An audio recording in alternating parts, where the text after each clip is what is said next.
Our topic for today is how to purchase a cemetery spot.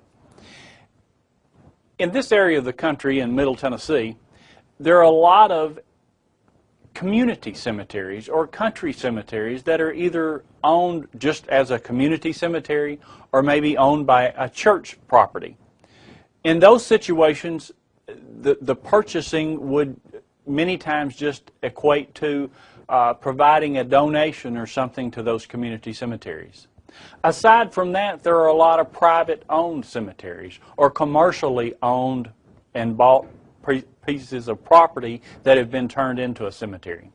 Should you choose to select one of those spots for your grave space, you need to contact the owner or the office of the cemetery, and they will talk to you and sit you down and discuss the different price ranges for the cemetery spaces.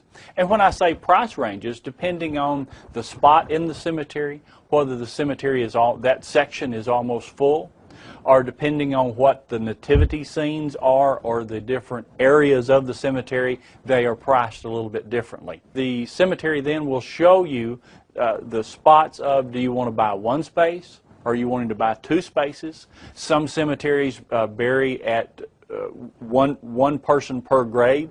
Some cemeteries bury two persons per grave, meaning two deep. Digging the hole, the first person to die would go in the bottom of the hole, and then once the next person dies down the road, there would be the grave would be opened again, and the second person would be placed on top. All of that depends on the cemetery. Most of the cemeteries in our area of Middle Tennessee only bury one grave deep rather than two graves deep. Then you would need to decide, are there other family members that you might need a grave space somewhere down the road or in the future that you would need 3 or 4 or 5 grave spaces. So those are the decisions you would need to make. And then once you do that, the cemetery will probably talk to you about, would you like to have a grave marker or some type of stone or marker in the cemetery that would mark that grave space for future reference for someone coming back to visit the cemetery.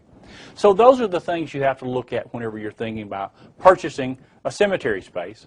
Where do I want to be buried? Who owns that cemetery? Is it a private owned or is it a country, community, or church yard cemetery? And then talk to someone there in the office and they'll give you the information and the price range and let you know, here are the spaces that are available and here's what they cost.